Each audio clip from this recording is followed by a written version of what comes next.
tapos yun, malinis na. With flour. So, ganito ang maglilinis. Linisan natin. Isa-isa. Tanggalin yung mga ayan oh. Yung mga bato-bato. Tapos tanggalin yung bato at saka yung para yung matira lang is yung ito. Yan. So, huwag ka makulit sa amin. Alis ba?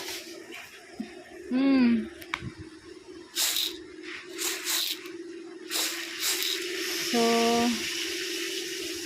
ayan. After maglinis, ito na yung mga dumi-dumi na natanggal namin. O, ayan. Yung mga nililinis namin natanggal. Alis kami, alis! Tapos, tanggalin yung alikabok.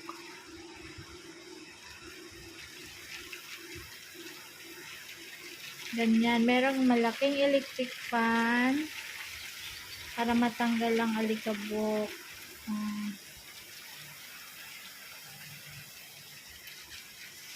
Ayan. Naman ang mukha, be. Oh. Sobrang init. Oy, 2 days na linis sa Thursday and Sunday. Sobrang init, guys. Mag-sunbathing muna tayo.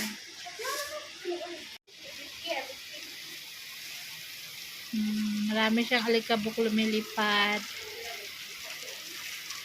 Uy! Ito yung nililinis namin. Ano kami naglinis? 2, 4, 6. So, ano pa yan? Mga 2 araw or 3 araw.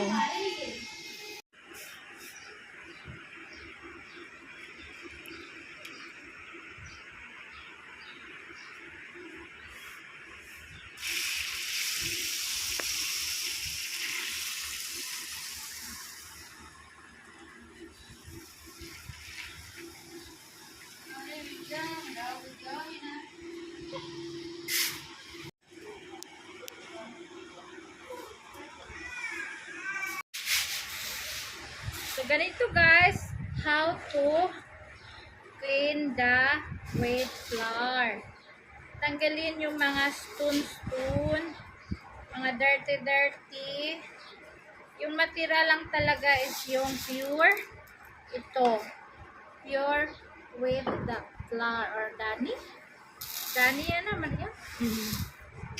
Yan ang matanggal talaga. Tapos, after nito, i-wash. Hugasan ito siya. Lahat.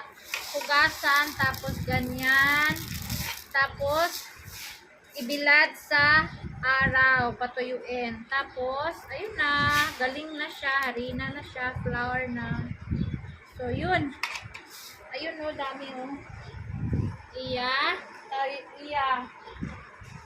Iya ji takriban kitni sal.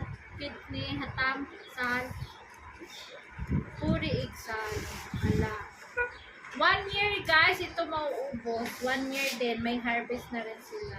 So yun, maganda pag may ganito hindi ka na magbibili ng gutak or harina kasi meron kayong sariling tanim. O diba, so nice. Okay, thank you. Linis muna tayo. Ay, natapos na rin ang aming paglilinis sa wheat flour. Trigo.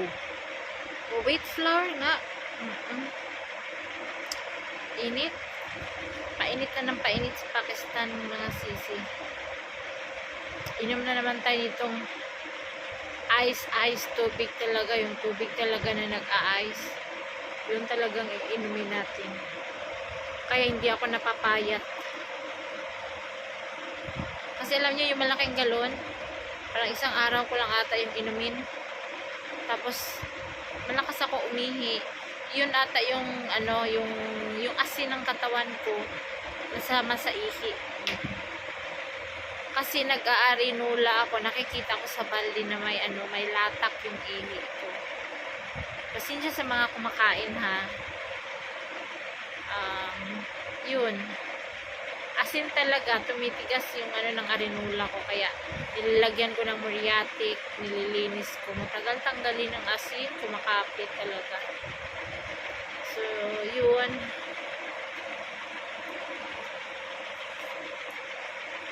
Pagod mats ang elepante for today's video. Maghimo pa kong chapati. Pakistan time is 7:30 na. Hindi pa ako nakahimo chapati. Sunday kasi ngayon. Yung mga kasama ko na sa galaan sila. Ay, buhay.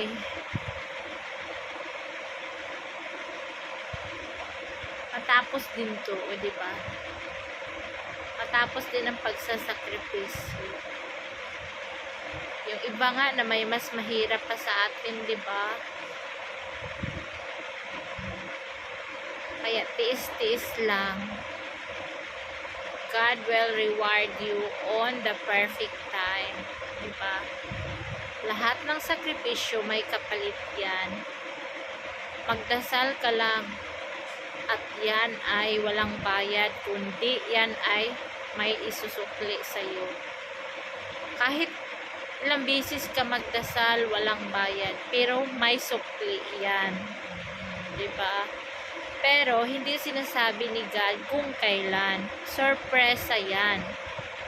Sorpresa niyang iaabot sa iyo.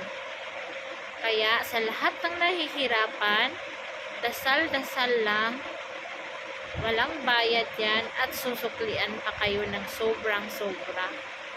Sobrang-sobra sa hiningi nyo, sobrang-sobra sa dinadasal nyo. Kaya maghintay lang tayo para sa reward natin on our perfect time. So, God bless everybody and happy Sunday. God bless us all. Love, love, love.